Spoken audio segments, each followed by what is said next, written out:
Hi, and welcome back to Silicon Insights. I promise we'll get a professional video editor at some point, but for right now, let's talk about Intel's application optimization feature, which promises to boost performance in games by optimizing core and thread usage. It came out in November, and lots of people tested it, myself included. However, there were only two games supported at that time, and not every motherboard had the dynamic tuning technology drivers needed to turn on AO in the first place.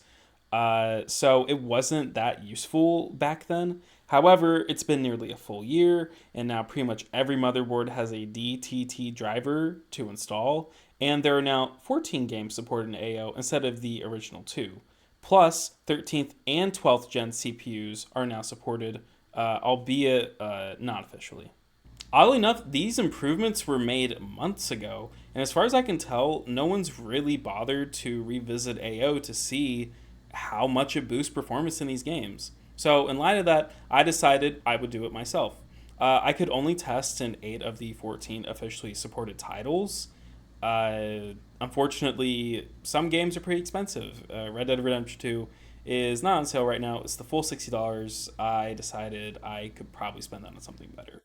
And here's the system we tested all these games on. It's equipped with the Core i9-14900KF set to Intel's default power profile, a Dell Alienware RTX 4090 with a slight overclock on it to bring it in line with the other 4090s, 32GB of G-Skill DDR5 clocked to 5600 MHz and using CL40 timings, and Corsair's 420mm IQ Link H170i liquid cooler.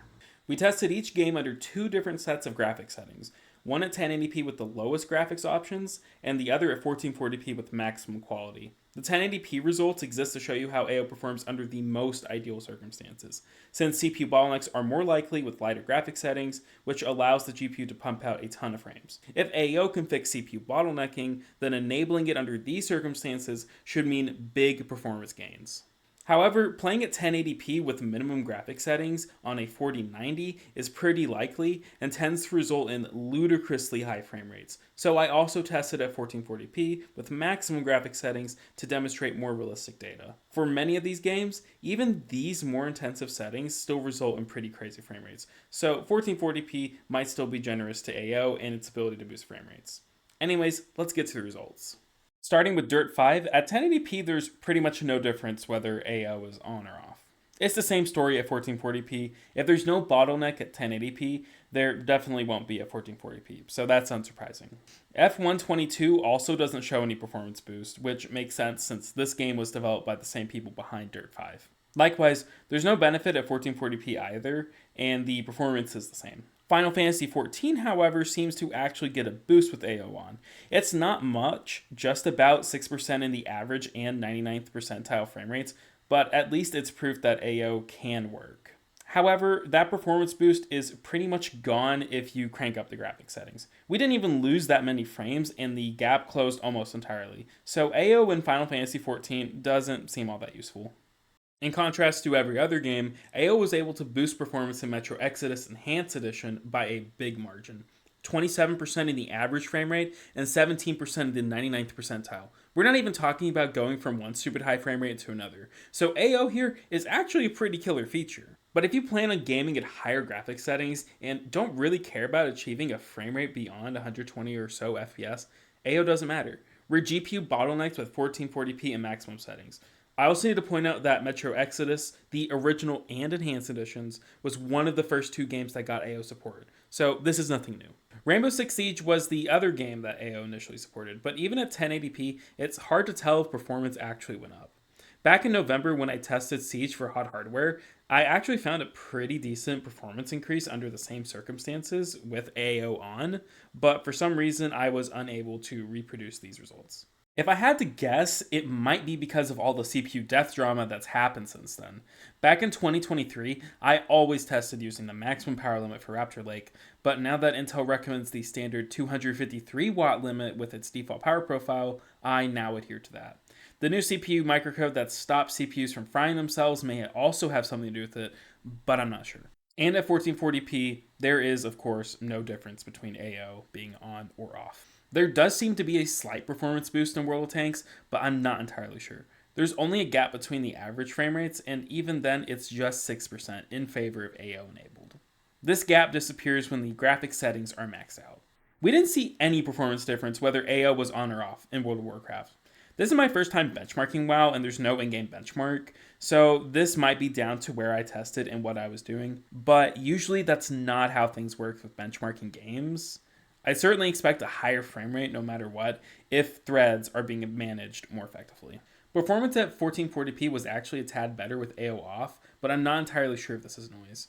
Given our 1080p results, I'm going to say this is probably just noise and not an indication that AO actually hurts performance in WoW. Last up, we have World War Z, which performed the same regardless of AO being enabled or disabled. Though I will note that in the AO app, which allows you to turn off the feature in specific games, Intel lists both the Steam version and the Epic version. I'm playing World War Z via Xbox Game Pass, and I have to wonder if AO didn't work because of that.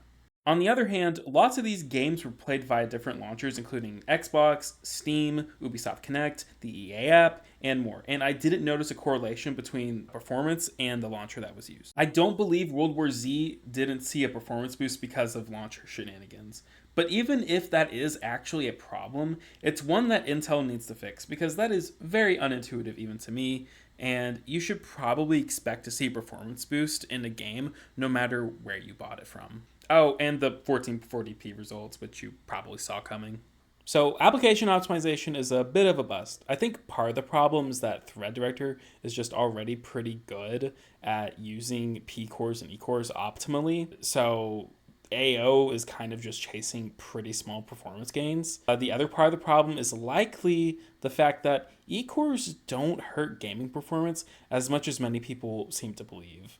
The nice thing about AO is that it just kind of works and it's stupid easy to set up. All you need is to install the dynamic tuning technology driver, enable dynamic tuning technology in your BIOS, and if you have a 14th gen chip, you don't even need that application optimization app. It just starts working automatically. In fact, the app doesn't have that much utility for a lot of people. You can disable games if you want, but why would you? It doesn't really hurt performance. It allows you to enable AO in 3 specific titles: Dirt 5, Rainbow Six Siege, and World of Warcraft, all of which don't really seem to benefit very much. The one useful part is that you do need the app to flick the switch that enables AO for 12th and 13th gen CPUs. There were a few titles we didn't test simply because we didn't have them, but even if they performed like Metro Exodus and showed big performance gains, I mean, it wouldn't really matter because all the other games pretty much showed no performance boost or minor ones. Unfortunately, there's no silver bullet for Alder Lake's gaming performance, but on the other hand, the 1400K performs pretty well already, as do the other Alder Lake CPUs. Application optimization is kind of searching for a problem to solve, though maybe that problem will come up with future Intel CPUs.